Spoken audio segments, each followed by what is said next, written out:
The presentation. My name's Dave Lucas. I'm with your Association of Counties. I'm the Director of Finance and Intergovernmental Affairs. I deal a lot with the state budget, as does the rest of the legislative team. So we're going to walk through the budget proposal, what's in it.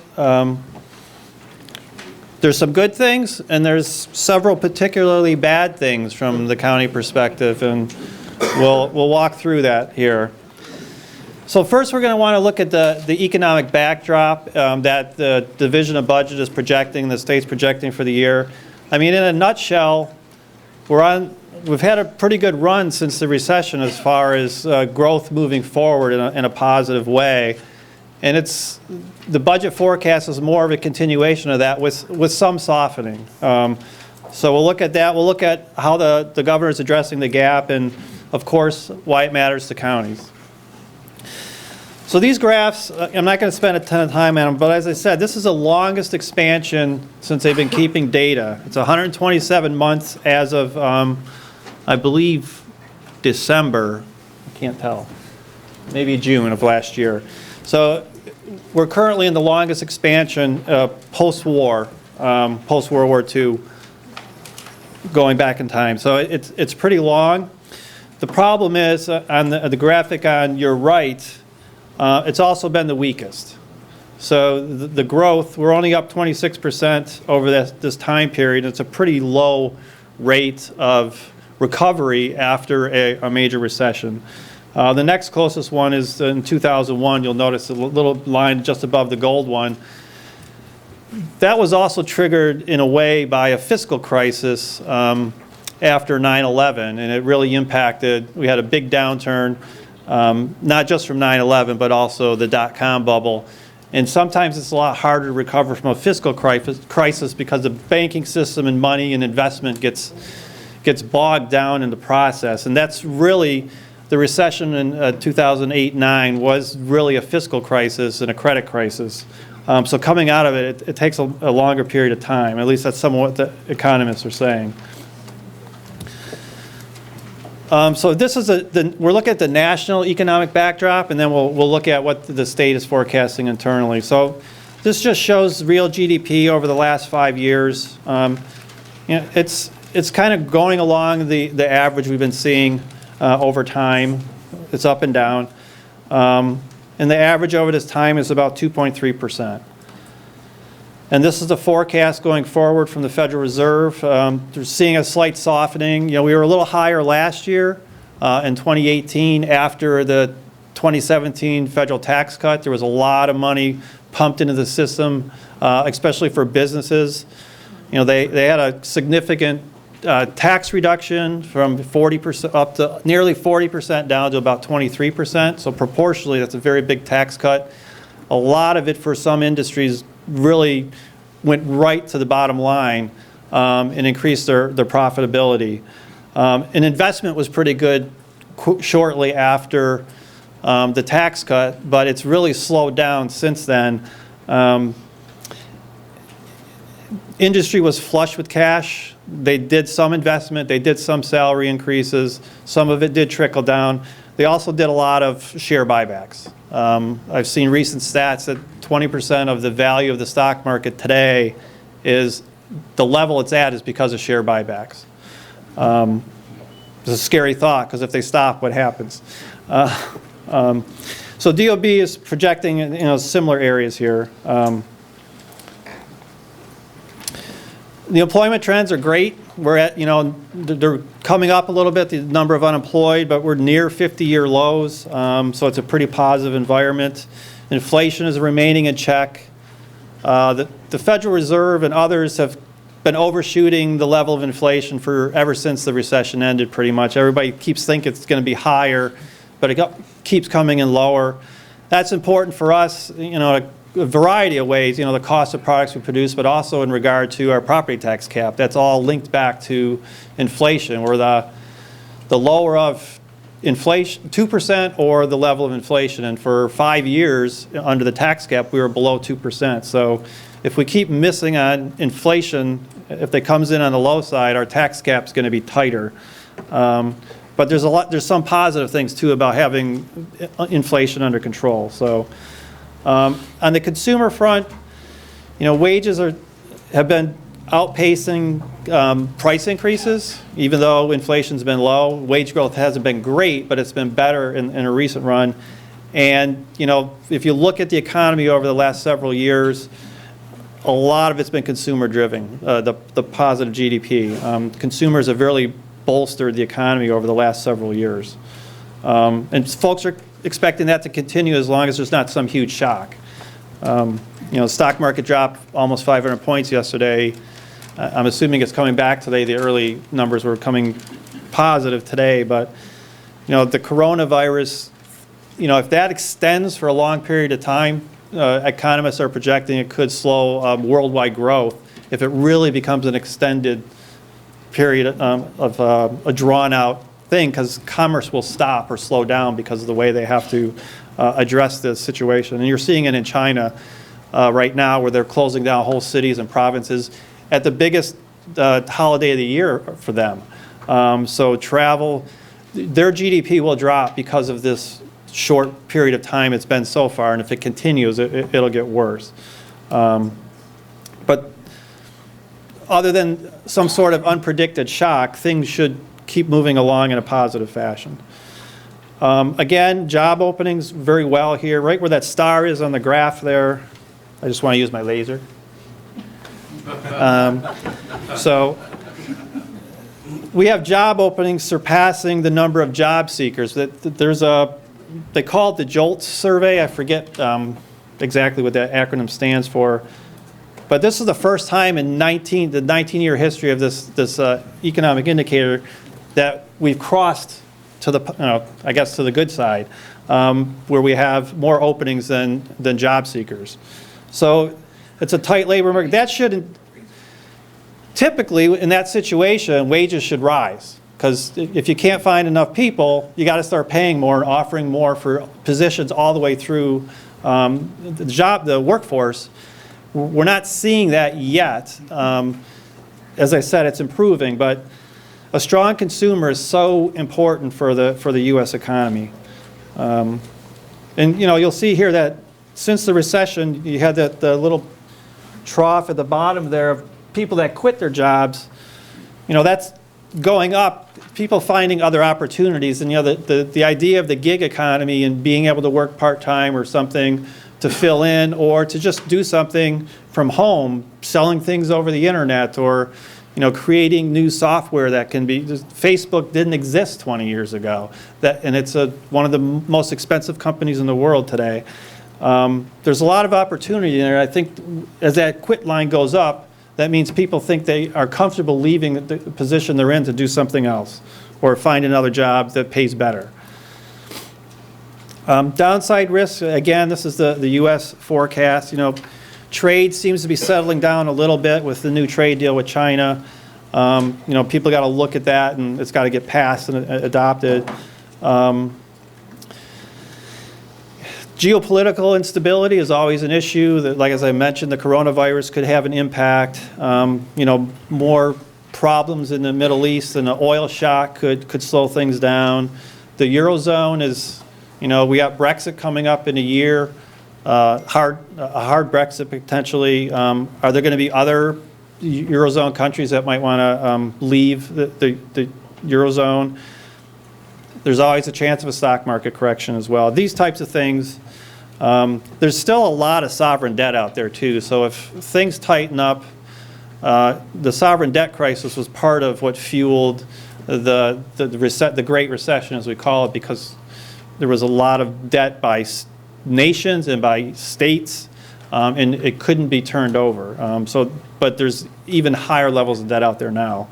On the upside, if the trade really gets resolved quickly, the global economy could be better. We are in a global economy, whether we like it or not. The housing recovery's been slower, but it's been picking up, depending on it. And that's a regional thing in New York State. We have some graphs. We'll show those later. Productivity growth. You always hear the Fed and the economists talking about if we can get better productivity growth, we can we can improve GDP and hopefully increase wages for folks. This is the state GDP. The state's created its own sort of internal working mechanism for recording GDP within the state. They don't use, this is just basic federal BEA analysis of GDP. And we're lagging behind over the last 5 years compared to the national average, but that's not unusual. We're a very big economy, and it's hard to grow faster than other big economies or smaller economies that may be growing. So what I did, I think in your thing I have all the states on one slide just to save paper. So I wanted to look at where other states are that are big. So the 5 biggest states, there's California. Over the same time frame, they're still doing, they're kind of leading the way. Texas, Florida, Illinois, we beat Illinois, which is good.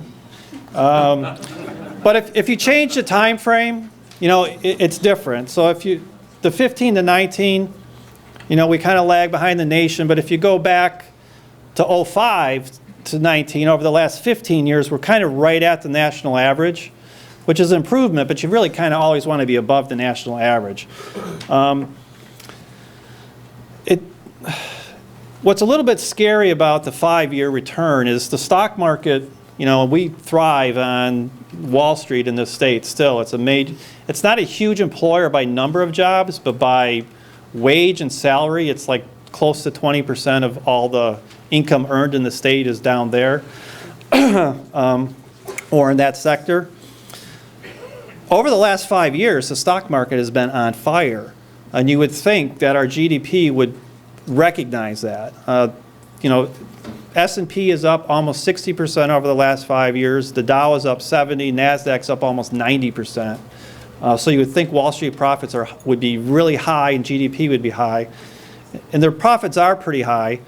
But at the same time, low interest rates hurts their profitability as well for the big banks. So, you know, over the longer term, we're a little closer, but this is real GDP measures what's left over basically in the economy after inflation is subtracted out. So this is things, you want a higher real GDP number because it means there's discretionary income for the consumer to utilize. This is on the state side, just to look at jobs. On the left side, it doesn't look pink, but on my screen it's pink. And this is supposed to be green, but it's not. So the orangish color is where we're underperforming compared to the national average, and the green sectors are where we're performing at a higher rate as far as job production. And that's for 2019. On the right side is the projection for where the jobs coming in 2020 based on state DOB and the Department of Labor areas. And you'll see health and social assistance, almost 60% of the jobs are in that category. Government, 10%. I mean, right there you've got almost 80% of your jobs in those 3 categories in the little box with the highlight there. Again, this is just a chart. I'm not going to talk in detail about it, but it's what kind of jobs are prominent in different regions of the state. You know, clearly, finance is going to be a bigger deal in New York City. Manufacturing, clearly a bigger deal upstate, Mohawk Valley, Southern Tier. Many more manufacturing jobs in those areas. Education, healthcare, pretty consistent across the state. It's a big, big sector. 1 out of 5, 1 out of 3 potentially in some areas of the jobs in your region come in that area. Why is this in here? Oh, okay. Forgot. Just kind of shows where the employment gains have come, and there is a difference between New York City, the downstate suburbs, you know, surrounding New York City, and upstate. And you can see, you know, changes in job growth and employment. Upstate's been lagging behind a little bit, and New York City has been very strong since the recession. And even before the recession, as we were leading into the recession, the city was really driving a lot of it. And you'll notice the giant dip here That was after the dot-com bubble in New York City. Obviously, there was a lot of shedding of jobs in New York City. But things are okay now, so we're moving forward. Again, just a couple looks here at how the employment looks and how the wage growth comes. Again, this is where we're looking at the graphic on the right shows how much wage growth comes from in which sector, finance and insurance. It peaked at 22% of all wage growth in the state just before the Great Recession started. Now it's kind of settling in around 17%. It's probably not going to reach the prior peak. After the recession, they changed how banks basically pay, to reduce risk in the system. So the way they pay out bonuses and things, it really has changed how people are paid in that industry, and it's kind of tamped it down a little bit. It's actually made it less volatile in a way, which I'm sure the DOB folks like, because it's when you're that reliant on a sector, you don't want enormous volatility in there, but it still is volatile. And again, just the different types of jobs and how their importance has changed over time. And this is the number of jobs, not necessarily just wages. But you'll see in the center there, that tall spire there of finance, it was a much bigger part of the wage share in 2000 than it is today. And you'll see other industries growing, professional sciences, health, just provides information on where the growth is. Housing, a little bit, the recession really, obviously, you see that big drop in the middle there as far as housing trends and starts. We had a peak in 2015 there. It was more related to changes that the state made in regard to, there was a lot of housing starts in New York City, which really dramatically changed the trajectory in the city for that year. But clearly the starts are lower. And again, there's some concern been addressed by the governor and the state in general about how did the federal SALT changes impact housing affordability and housing prices. And when prices are strong in the housing market, consumers are more confident, which is an important thing. And you'll notice downstate, the price appreciation is really kind of tamped down, but homes are much more expensive there. So that does play into the value of those homes. But it varies across the state. So that's sort of the economic backdrop. It's more of the same with some slowing. But where does that leave us today? So the budget came out. We've sort of been known with the financial plan update that came out in October that the state was facing a pretty big deficit. So it's $6.1 billion.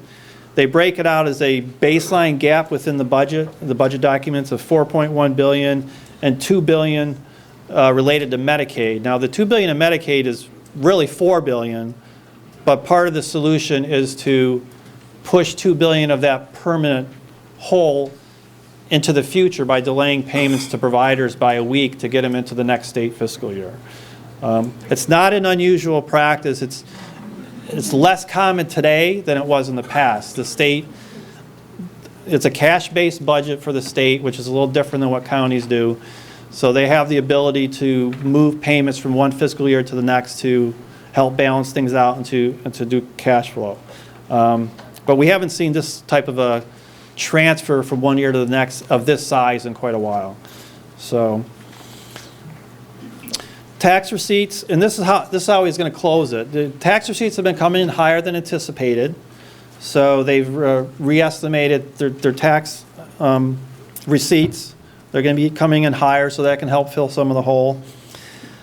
When I say cuts to local assistance, anything that's in the aid to localities budget, whether it's a grant or a reimbursement like we get, any spending the state does to a county is typically a reimbursement for an expense we've incurred on their behalf.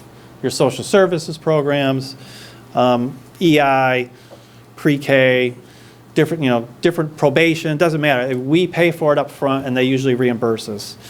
So for the most part, it's always scary to see a $1.8 billion cut in local assistance, but that's everything. That's school aid, anything that's not spent by the state basically or for debt service is local assistance. So these are some of the bigger things, and clearly the one thing we're most upset about in the budget is the Medicaid proposal. The financial plan is carrying $150 million in savings from the Medicaid local cap. We'll talk about that in more detail later. School aid's a little lower than what the formula projects. School aid is usually linked to personal income wage growth. So he put in a little bit less, but it's still an increase. It's a 3% increase for school aid. And there's some cost shifting to New York City on the social services side. There's some reductions in public health, but a lot of that's carryover. They're reducing their appropriation because of changes they made last year, which were cost shifts to New York City again. It's always scary because the TANF one there for New York City, it's a $50 million hit on I think the first full year for the city. That's a carryover from a cut they did before.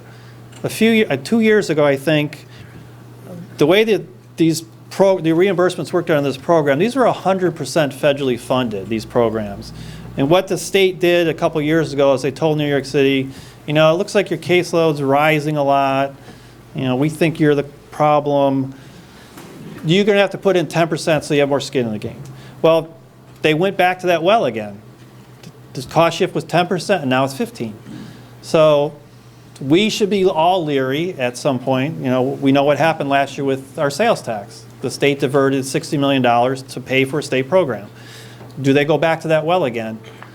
Clearly, there's an inclination that that's a possibility. The governor didn't do it this budget this year, but he did it in this particular circumstance. There's a reduction in community college aid. This generally happens in the governor's budget if enrollment is dropping. They base it on a per pupil reimbursement rate. If enrollment drops, we're going to get less state aid. The problem is the community college's sunk costs and overhead is still there. So it becomes less money for your campuses. And then the early voting money has disappeared. Now, technically, the early voting election money we got last year, the $25 million, was a legislative add. The governor never initially put anything in his budget for it. So it's standard procedure for this governor and other prior governors to remove legislative ads when they put out their executive budget. And that's something that becomes negotiated. This is a really big election year. The entire legislature's up, presidential election. There's going to be a lot of emotion out there, a lot of enthusiasm in voters. We really need to get it right. And the early voting, there is a cost to that. Does it make it easier for voters? Absolutely, but it definitely is a cost to it. Losing that money is going to be hard. It's something we'll have to deal with. Here's another big pot of the solution. The Medicaid Redesign team is tasked with finding $2.5 billion in savings on a recurring basis. The governor convened a Medicaid Redesign team in 2011 when he first came into office, and the Medicaid was growing at about 13% a year back then by their projections, by the state's projections, and his goal was to reduce that to about 4% per year. And they linked it back to medical inflation, a national medical inflation increase, and that's where the 4% came from. It's like, if we can keep it to that, we'll do great. The problem is the cap that the state adheres to on Medicaid only applies to costs. It doesn't apply to utilization. So what's happened since 2011, the Affordable Care Act came online and enrollment has increased 30% statewide. But you still got to fit that cost, even with all those other people in the system, under that same growth cap. And that's really, in my mind, I could be wrong, of why we have a gap in Medicaid is we've really increased enrollment across the board because of the Affordable Care Act. And we were not required to do it. It was voluntary on behalf of the state. You didn't have to expand Medicaid, but it was worth it for New York to do it with the enhanced federal match. But he's relying on that team to come back together to find these savings again. The problem is we're not really going to know. The recommendations aren't due until April. So this is sort of going to be a holding savings pot in the financial plan. They'll adopt a budget potentially without having adopted any MRT recommendations in theory. It took 18 months under the last MRT from the initial submission to finally implementing a lot of those things. The governor's done some things already related to Medicaid, but and there's a variety of other state actions and debt restructuring things they'll do to save money. But the Medicaid design, that's a big, big number. It's not $2.5 billion out of the $75 billion Medicaid program. It's $2.5 billion out of the $25 billion state share that's in that program. That's a 10% reduction in that pot. Can you fill it by increasing taxes on healthcare providers? You could. Could you fill it by shifting costs between the payers, federal, state, local? The governor's budget is shifting some of that to us. There's probably an effort to shift some of it to the federal government as well. But then there's going to have to be real cuts in there to make up that difference, because it has to fall to the general fund bottom of the equation. So that's going to be a very big challenge for the state, and it's unclear to me how much we're really going to know when the budget's adopted and what they're actually doing in that proposal. Again, this is just it's a graphic from the financial plan, and it just talks about, on the top of the line there you see the estimated gaps before anything happens. This line here, the savings plan, that was implemented already by the state. It's interesting, the Assembly has recognized it a little bit differently than I looked at it initially. What's in that 890, part of it's revenue that's come in from the state. The tax revisions is part of that 2020 savings plan. Part of it is the 1% Medicaid across the board cost reduction they did to providers. That's in there. And the way the Assembly looks at it, every county out here, under the way Medicaid works, there's an enhanced federal share, and part of that savings from that enhanced federal share is sent back to the counties under federal law, at least from the way it's been implemented so far within the state. And every year they advance that savings to the counties by lowering our weekly shares. So instead of paying $10 million a week, I don't know what county would be paying $10 million a week, but New York City sends about $100 million a week to Albany to pay for Medicaid. So instead of sending $100 million, they send $95 million. And at the end of the year, they reconcile, they say, did we get that number right? And they're very conservative, so they tend to make the local government overpay, which is good, because you don't want to be sending a big check back at the end. They reconcile it, and they say, oh, well, you overpaid, here's $5 million back. And the state would actually give the money back to the counties. That reconciliation happens annually, sort of. So we're 3 years behind at this point. The last Medicaid reconciliation we got was 15-16 state fiscal year. So 16-17 is outstanding, 17-18 is outstanding, and 18-19 is now outstanding because that state fiscal year is 8 months old or beyond. It's settled. The Assembly, when they look at the budget, part of their 890 is $112 million from what they call the EF map, or the Medicaid reconciliation to counties delay. That did happen because they're 3 years behind, so this fiscal year hasn't closed out yet, but they're sort of telegraphing to me those reconciliations are not coming, or some portion of that reconciliation is not coming in this fiscal year. Could it come next year? Maybe. Typically, in the past, it was well over $100 million annually would come back to counties. New York City got a big chunk of it because they're a bigger payer, but it was always something that was, counties got back at the end of the year. And then the rest just kind of outlines where the money comes from in the future to fill the holes. And at the bottom, I just want to highlight here, or down here, they're still showing a deficit. That's before the state adheres to its own 2% spending limit. So they've managed to do that in a variety of ways, controlling spending, getting a little creative, and moving costs around. Like I said, you can move cash from one year to the next to lower what looks like you're spending. All the changes to STAR, where it used to be basically a check they sent to the school districts and your school tax bill was lower. They've reversed that to create it as a tax credit. So a tax expenditure, they don't count as spending, even though the liability is still there. So they've done some things like that, but the first few years, they were really good about staying in the 2% cap. But it gets harder and harder for them to stay at that 2% growth when, your Medicaid's growing really big, and you have general inflation, and you're doing other programs. So, it's harder. So the last couple of years, it's been a little bit more creative in how they've been achieving their target. But they have managed to do that. So there's still a big number at the bottom, but it's easily covered if they stay within their 2% spending cap. And the governor's even said, if you look at it as a $2 billion Medicaid hole that needs to be resolved and $4 billion in the rest of the state budget, $4 billion is actually manageable historically for the state. They've been filling holes that big for the last 4 or 5 years. But as I said, they've gotten a little bit more creative in how they've done that the last few years, and it may be catching up. It's hard to say. But spending is pretty high. Again, this is some of the things I talked about, how they've been a little bit more creative.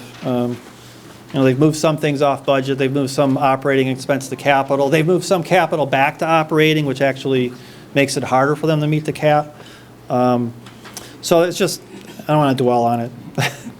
It's there. Okay, also within the budget, the governor's he wants to continue his authority to do automatic administrative spending cuts if certain triggers are met. The first trigger here is if the revenues in a financial plan appear to be out of balance at any point by more than $500 million. And if they are, he has the authority within the budget to do cuts of up to 1% across the board, or 1% of state operating funds. So that equals $1 billion. So he can pick and choose where he wants to do it, but the concept is that it would try to be as much across the board so everything takes a little hit. And then it shows the exemptions there in the italics of certain things that they won't go after. He's never had to trigger that. Revenues seem to be coming in higher in the current fiscal year, and I don't know if that'll happen next year, but as long as they're not too aggressive on revenue projections in the adopted budget, hopefully this trigger wouldn't be set. But this is a big vulnerability for anybody who relies on reimbursement for the state or a grant or something, especially at the local government level. The second one is, he's had the second authority on Medicaid for 3 years, and he hasn't utilized it yet. He also has Medicaid authority within the Medicaid Redesign team that he can do administrative cuts mid-year to balance the Medicaid budget. But this idea would sort of balance the entire state financial plan, not just Medicaid. This is if there's a federal change where there's a dramatic cut in reimbursements from the feds in the Medicaid program, or if the federal government cuts across all programs by a large amount, the governor has the ability to go in and do administrative cuts. In both of these circumstances, the legislature would have the ability to say, I don't like what you're doing, and offer their own proposals, but we haven't come to that point yet. So I'm sure there would be some discussion about what the governor offers versus what the legislature is willing to do. Again, even though we're in a deficit situation, the governor's still concerned about the level of taxation in the state. There's almost 30 different recommendations. Some are tax cuts, some are tax or revenue increases or tax increases. I just kind of lined some of them out here. The big one, cuts for small business, when it's fully annualized, that would be $40 million less in revenues for the state. The most expensive proposition here is enhancing the state's child care tax credit. I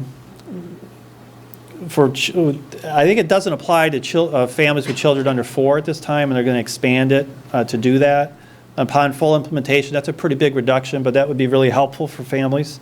Some quick draw changes, some more STAR exemptions being shifted over to the tax credit. It's a tax increase, but it's a savings on the spending side, so he can meet his 2%. And then another big thing here is, he's got his cannabis regulation, adult use recreational marijuana proposal in the budget again. Filler text for paragraph is just extraneous language I just noticed in there. But that proposal starts out kind of slow on the revenue side. One of the key things here is there is a county share of revenue could be collected if you have a retail dispensary or a growing production, manufacturing of adult use cannabis in your county.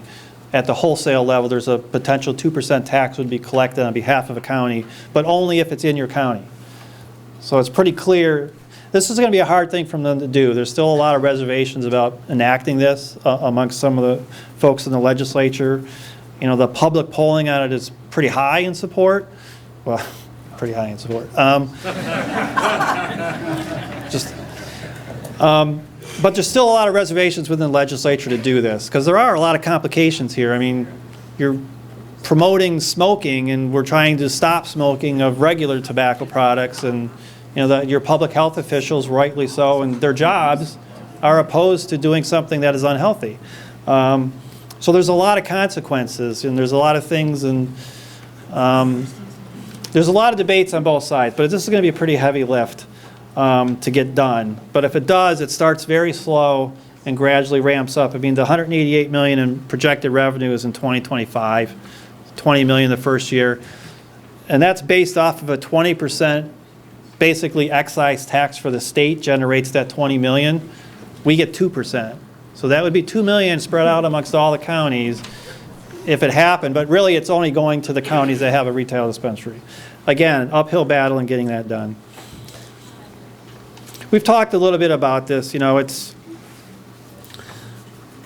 when we get more help from the state, it's a great thing for local government. It helps us to reduce taxes. You know, the internet sales tax thing was a great proposal last year. It got a little weirded out at the end when they diverted some of that to pay for AIM, but on net, that's going to be a net positive for every county, especially because they did that at the ESCO.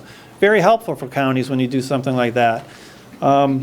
It's interesting. We have a lot of paper documents in the NYSAC office, and I found one of our ledge programs from 2001, and it was on this long, it looked like a, you know, some sort of old religious document. It was on this long paper, and it was on there, and this is 2001, and the internet sales tax was on that list in 2001. It took 18 years for the state to jump into it. I give this governor credit. He tried, I think, 4 times, and finally in the 4th try he got it in there with a boost from the U.S. Supreme Court. So once the Supreme Court said, okay, we screwed up in 1990, we're reversing that decision, you guys should collect the sales tax. It's growing at 16% a year. That's a positive thing. That's a pro in the budget when things like that happen. When the state takes more responsibility for some of their mandated spending, you know, the Medicaid Global Cap, hugely successful, and we'll talk about that later. That was a great thing for county government and for county taxpayers. Then there's a lot of cons potentially in a state budget, you know, shifting costs, making us pay for more programs. There could be great policy initiatives, but sometimes there's a cost to them. And if there's no funding, the revenue has to come from somewhere.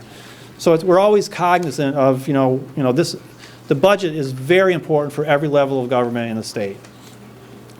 Counties, we're just one of many that rely on the state for reimbursements and for support. Okay, in Medicaid, there's a lot of text on this page. They have a big gap. This talks about what they did up front, the first part of the paragraph. We talked about the 1% reduction a little bit and how they fill the rest of the gap, and the Medicaid team coming in, and how they measure inflation. And the italics there talks about, right in here, about some of the pressures on the global cap, factors inside the cap and outside the cap. There's caps within the cap, and there's additional caps related to Medicaid that are not part of this, and there's spending under the global cap that's not counted, or doesn't count all the spending in Medicaid. It's just hard for people to focus on it, and it just gets mind-numbing after a while. But he mentions things in here like the payments to. What was it? Oh, the increase in the minimum wage. That was a big proposal when it came out, going to $15 in the city, and I think it's $12.50 upstate where it maxes out. A lot of healthcare workers weren't making the minimum wage at those levels. So the state has provided additional support in the financial plan to help out healthcare providers so they could actually pay people enough to do the jobs. That's $1.8 billion next year in the financial plan. That spending is not counted under the Medicaid global cap, but it does put pressure on the financial plan, and you could link these things back to Medicaid as a problem, even though it's not counted under the global cap. The state takeover, the state is going to be spending $4.5 billion in state revenue to support the 0% Medicaid growth cap and the cap going back to 2005. Not counted as part of the Medicaid global cap, but it is a financial plan pressure point. There's three things the governor's budget does in Medicaid. If you watched his presentation, it sounded like, oh, if you stay under the tax cap, you're okay. And if you can control your Medicaid local share spending under 3%, you'll be okay. But there's other things in there that were not mentioned.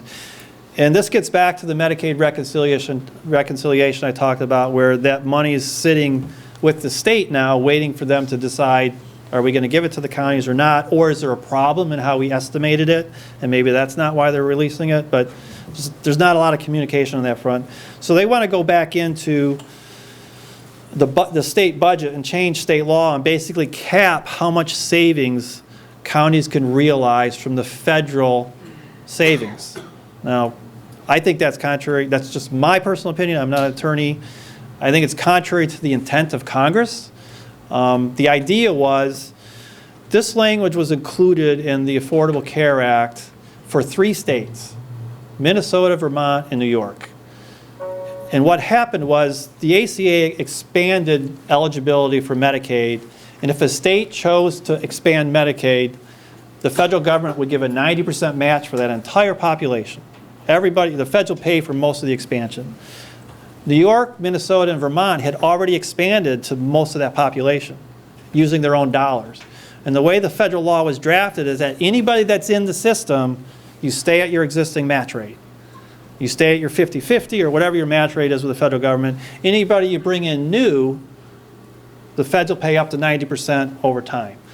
This penalized the 3 states that had done it in the first place. So a provision was included in the bill to say, okay, for you 3 states, we're basically going to give you credit for the good work you did in expanding population, so we're going to allow you to benefit from this enhanced federal match out of a matter of fairness.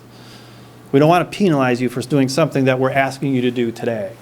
So that was sort of, and in New York, counties are a payer. We pay a share of the non-federal piece. And Senator Schumer and the delegation basically said, well, we think the counties should share in those savings. And that was the proposal. Proving congressional intent is a hard thing. This goes back to the practice, we showed the recession and the dip in 2001. Part of the response by Congress at that time was they enhanced the federal Medicaid share for every state in the country to put money out there so states wouldn't have to just slash programs across the board. So they said, the Fed said, we'll pay more.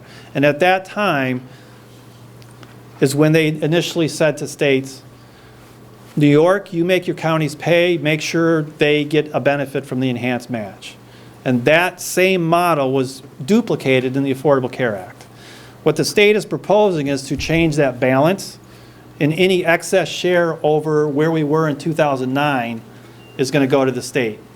And to me, that changes the balance. But that's something we'll have to deal with. But this goes back to the EF map is what determines your weekly shares today. So there's a lot, all this stuff's intertwined. So there's 3 different proposals, but if one proposal is triggered, it affects the other 2 proposals in here, potentially, on how much you save or have to pay more out of your own pocket. In counties, you will get 100% of that money and will reimburse you for all those expenses, but you got to stay under the 2% cap. Well, now they're extending it to Medicaid. That will continue to pay your cap cost, but you got to stay under the cap. There's a hardship exclusion waiver in here. If for some weird reason you go over the cap. We believe that in 2020, nobody went over the cap at the county level. And I think the last 2 or 3 years, it's been 1 or 2 counties each year. It's been easier, not easier, I know it's really hard for you guys to do it, but it's been more consistent to stay under the cap in recent years. than it has been in the past. But these proposals, when they start unwinding the Medicaid local cap, it's going to be really hard to stay under the cap. And the third one is another one the governor kind of talked about in his presentation, where he said, well, if you can control your local share costs to under 3%, we'll also protect your, your multitude of Medicaid caps that are out there. This one is one of the hardest ones to figure out what the heck the language means, because the governor kind of said one thing in his budget presentation, the budget directors kind of interpreted it a different way. The bill memo is a third interpretation, and the bill language is a fourth interpretation. The bill memo doesn't match the bill text. And the idea that if we stay under 3%, we get to keep a share of it is not in the proposal at all, even though it was presented as being in the proposal. I think there was some confusion about how this proposal works. The language, on this, especially on this 3% piece, we're interpreting it two different ways. You could just look at how much did your savings grow because the caps exist. They can't grow more than 3% anymore. And anything above 3%, you're going to have to give back to the state. There's, in aggregate, the two caps combined, the savings grows every year because we're getting further away from when that first one kicked in. The first one kicked in 2005. We're 15 years down the road from 2005. So you can imagine the gap and how big the savings are now from the state taking responsibility for the growth. So it's a big number. It's $3 billion in 1 year. But each year, in aggregate, for all the counties in New York City, it grows at 9%, that savings. They're saying you can keep 3%, the other 6% has to come back to the state. And the only way they get their 6% is they raise your Medicaid weekly share. So every dollar of savings they get out of their financial plan is a dollar you have to budget to pay for. Right now the state's paying for that piece. Under this proposal, the county will pay for it. It sort of unwinds these caps in a way. The bigger problem with number 3 here is we can't really control our Medicaid costs. We use the eligibility and enrollment rules the states provide us. We have to abide by federal law, by state law. We use the state's computer system to enter the data for the applicants. We don't set pricing. We don't sign contracts with managed care providers. We can't control the demographics of our county and the aging population. We can't control utilization. That's up to the managed care plan to determine. So there's a variety of things we really can't control in here, and it's sort of a random walk about whether anybody in any given year is under 3%. So I had mentioned, we're growing at, the savings grows by 9% each year, and we'd be potentially limited to 3%. That's one description, but if you read the bill language, it gets a little bit more complicated. So under the other proposal, it's even worse. The potential losses for counties are even higher. They're looking at it as it's really hard to explain, but I'll just say it goes from bad to worse, depending on how you interpret the language. And as I said, you can't control that cost. I mean, there's some tweaking around the edges you might be able to do, but for the most part, counties really can't control those costs because all the factors involved in the cost of medicine, even general medical inflation, is running at 3%. By definition, we will fail if just medical inflation historically does what it's been doing, because that's built into your cost structure locally. And it's also based on a cash basis.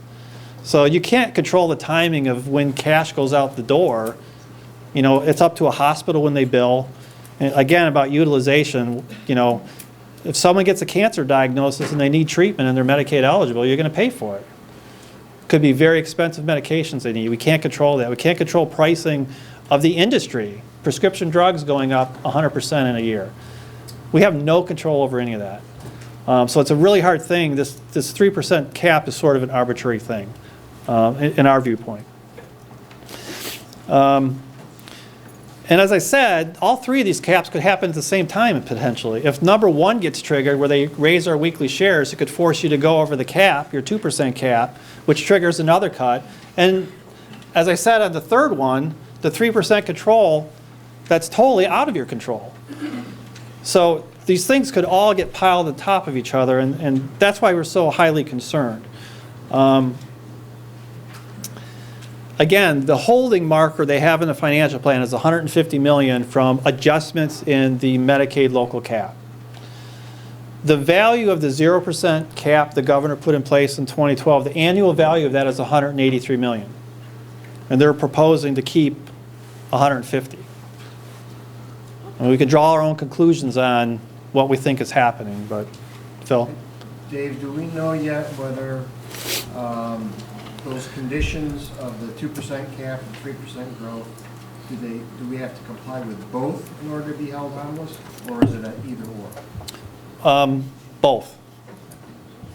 So one of them you're going to get hit with. I mean, for the most part, I don't think counties will go over the 2%. We haven't historically. Most counties will be okay. It's the 3% thing. You just can't control those cost factors. And also think about this. The state can't control the cost factors, and they write the contracts and set the pricing. How are we going to do it? We don't even have audit authority anymore. That was basically been taken away from us. In some areas, we've been told to stop doing audits.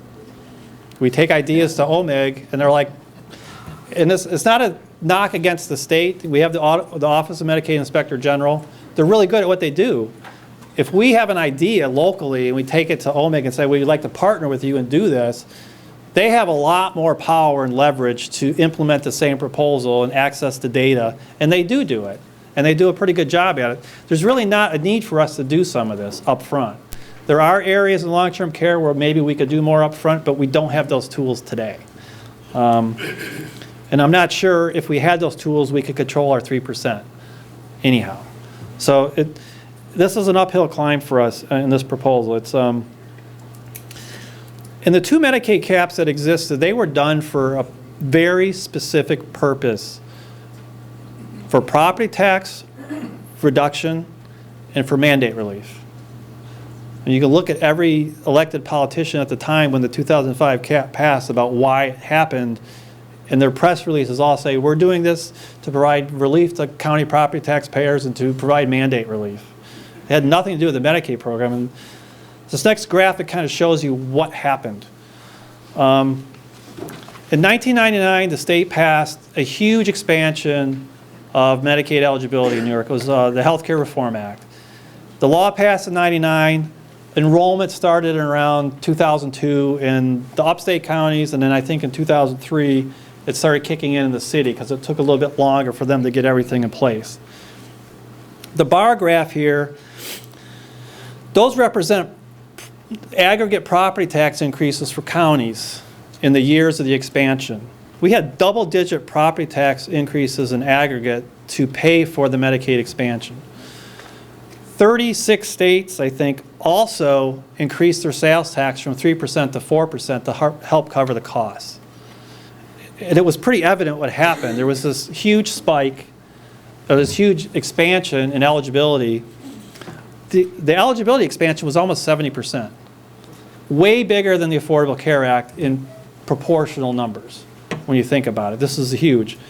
But it clearly caused a huge problem. And in 2005, the legislature said, well, we've got to provide some relief to the counties, so we're going to cap their growth at the 3%. And it was based off of your base year, so it became a static number. When I say the 0% cap is absorbing $183 million, the 3% cap amounted to $183 million. So every year, the counties had to spend, New York City had to spend another $183 million every year. So what the governor said in 2012 is, I'm going to cap it at 0, and we're going to absorb all the growth. The expansions of Medicaid happened after 2012. So they took that responsibility on. The bigger thing is, at the very bottom, we're looking at the average annual change in property tax rate, or levies, and total levies for the counties. You can see the average in the years leading up to the expansion or to the first cap, 6.7%. Obviously, once eligibility got to a certain level, it would level off, but it would be higher. Since then, we're talking since 2006, the average growth in county property tax levies on an aggregate basis is 1.8%. That's below the rate of inflation. And since the 0% cap, here we're closer to we're under 1.6%, because we have the ability to keep the levy lower if these expenses, we don't have to pay for them. So it's been a huge success in our mind, and I think we're afraid of that being unraveled in this budget proposal. But I think these are pretty telling numbers about how successful it's been, and it did what it was supposed to do. The other factor here as well, too, is another talk about a cap within a cap. Part of the 2012 proposal, when the Medicaid Redesign team came into effect, one of the proposals was the Affordable Care Act was coming into place. There was going to have to be a lot of centralized conformity to meet the federal requirements. So the state said by 2018, the Department of Health was going to take over all Medicaid administrative functions from the counties. They did not make their 2018 timeline, and they were pretty good about it up front, because whatever you could centralize into a database and check it that way and automate it, they took over. So that's like the easier renewals. And what got left behind was the long-term care applications and the disabled, where you just have to go through and sit with the person and go through their documentation to figure out, are you eligible for Medicaid? Can we enter you into a long-term care program, a nursing home, whatever the thing is? But you got to go through all of their documents. And I hear stories from Social Service Commissioner where someone comes in with a box full of papers saying, am I eligible? And then you have to go through it all. And that's what the locals are doing. And I think the state has realized they can't do that. There was a thought at some point in the past when they talked about this, that the state would just hire the county employees that were doing the work and just call them state employees. But that never really happened. And you probably can't automate that process. The other issue, too, is under federal law, anybody who's potentially eligible for Medicaid has the right to walk into an office and talk to a living person. So you have to have these offices in the counties no matter what, whether a county employee or a state employee. But part of the argument about these caps is that we've been not doing a good job in enrolling in eligibility, and we've been letting people in that aren't eligible. We haven't been controlling the costs. We haven't been controlling utilization. And we just have very limited tools to do that. I don't have a ton of time left, so these are some of the other things in the budget. Again, on AIM, no new changes to AIM, no more diversions. Agriculture funding, it dropped a little bit. There's some investments here, and the grant programs have dropped a little bit. There's some investments at the state fair and some other programs. Not bad. Again, the community colleges, there's a small reduction. Early intervention, the governor's proposing some reforms that would require insurers. There's a lot of families in the early intervention program that have health insurance, but their health insurance denies covering these services like PT, physical therapy, occupational therapy, speech pathology, that might be part of their health insurance contract, but because of paperwork or prior approval reasons, the insurance company won't pay it. So the governor's proposing, and these are things we've supported for a long time, requiring the insurance companies to do that. It's not an ironclad proposal, and there's been a lot of reluctance in the legislature to do it. But it is a good thing. And the state is realigning what they'll pay for in the Committee on Special Education Placements in this program, or in the pre-K programs. Economic development, sort of a continuation of what's been going on. The Regional Economic Development Councils are funded. There's another $100 million for a fifth round of downtown revitalization. Those are usually in $10 million increments to the applying entities. That does amend the prison closure requirement, that it would really shorten the time frame, I think, to 90 days, that he could close any prison. There's been a lot of reluctance to that. They just think they need a longer time frame to do it. There is a prevailing wage provision for private projects. If more than 30% of a project has public finance support, it would be subject to prevailing wage. The governor wants to establish some worker rights in the gig economy. It's similar, it's not exactly the same as what California did, but California recently passed a law. They're being sued. But it would basically say if you're an Uber driver, you may have rights as an employee of Uber or other types of gig jobs and contracting, or are you a contractor or are you an employee? You know, do you control my hours of work? Do I use a company-based email? Those are the things the IRS looks at to see if you are really an employee or a contractor. So there's some things in there. Hey, alcohol in movie theaters. I like that. It would eliminate some of the problems with that and make it easier for that to happen. Again, the election money is gone. There's a $3 billion bond act for environmental purposes, mainly for resiliency and restoring wetlands or things that can absorb some flooding to prevent flooding on property and things like that. That would have to be voted on in November. My guess is that will go through the legislature and we'll vote on it in November. And there's a lot of green economy tax credits he's trying to do to provide the incentive to create more green jobs. There's a ban on styrofoam packing products and single-use like cups and things he wants to do statewide. I think maybe 1 or 2 counties have done that already. It eliminates the VLT aid for those 8 counties that get it now. It's about $9.3 million. It's a pretty big number if your county's impacted. It could be $1 or $2 million of lost revenue. It's a pretty big thing. They're expanding sport betting a bit.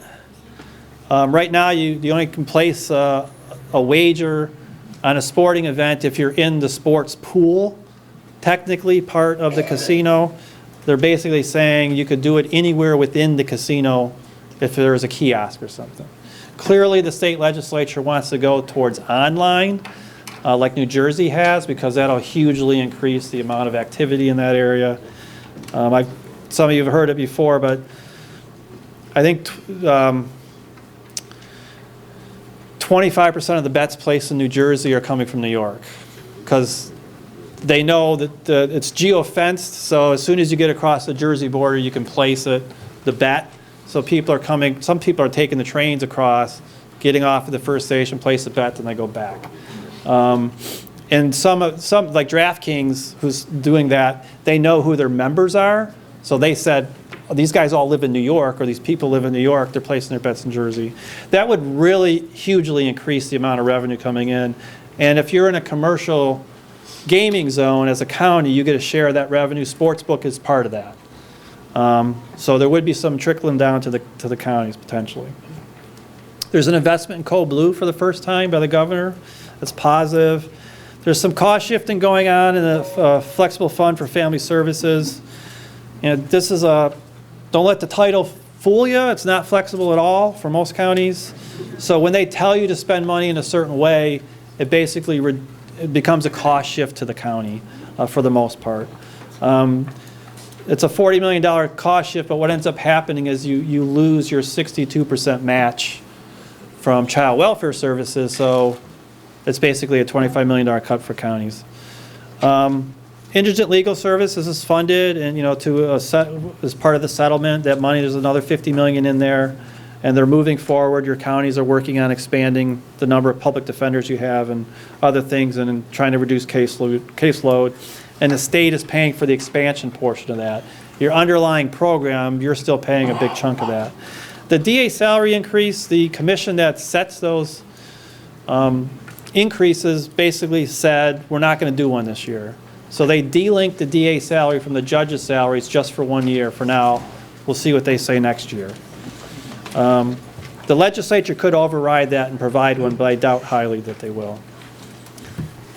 A market rate of interest on court judgments. This would save us a little bit of money. Right now we're paying 9%.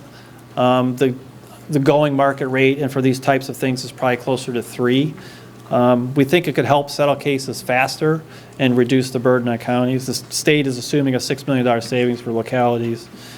The bigger benefit might be these things won't be hanging out there for so long and things could get settled. Again, the legalization of recreational marijuana. I won't go through all these numbers, but the 2% is in there. Shared county jails is a new concept. You could have regional jails. I know some of you just built them or are in the process of building them. If your neighbors need a new one, I would talk to them first before they try building. And there's some, the bail reform, there's no additional funding in here. There's a little bit for discovery, but it's really not enough to make much of a difference. And the budget includes some voluntary-based programs that jails could do if they wanted to. Mental health competency, it's an option for counties if they want to do it. And medical assisted treatment for people with substance abuse, also an option. There are bills in the legislature that would mandate medical assisted treatment in jails, and we think it's a pretty pricey proposition. Your mental health, county mental health directors have surveyed the counties, and they think it would be in excess of $75 million if it was a mandate. Because if you do it, you have to provide every possible medical treatment there is. It's a voluntary on behalf of the inmates, but the governor's proposal is voluntary for whether the county even wants to participate. Shared services, there's some modifications to make it a little bit easier for counties to draw down match from prior initiatives that you may have not implemented yet, but were part of prior plans. So that's a positive. There's an increase in the CHIP bidding threshold. We've talked with the county highway folks, and right now anything above $250,000 a project over that, you basically have to go out to RFP. Now you could go to $750,000, and we're hearing from a lot of folks that could really save a lot of money. Some of you have heard from Steve, the contractors are going to be fighting against that probably because that's kind of their world. But if you don't have to go for an RFP, you could probably do it cheaper in-house on some of these. The DOT capital plan for the final 2 years, there's quite a bit more money in there, which is a positive thing. We'll see if they can get that through. Marcaselli, CHIPS, Paved New York Bridge are all level funded. The $65 million in severe weather was not included in the governor's budget, but again, technically that was a legislative add because that was added by the legislature. So that's what we have. So any questions? I know there's a lot of material there, but feel free to email me or anything, or just call me if you have questions about anything in particular. Thank you.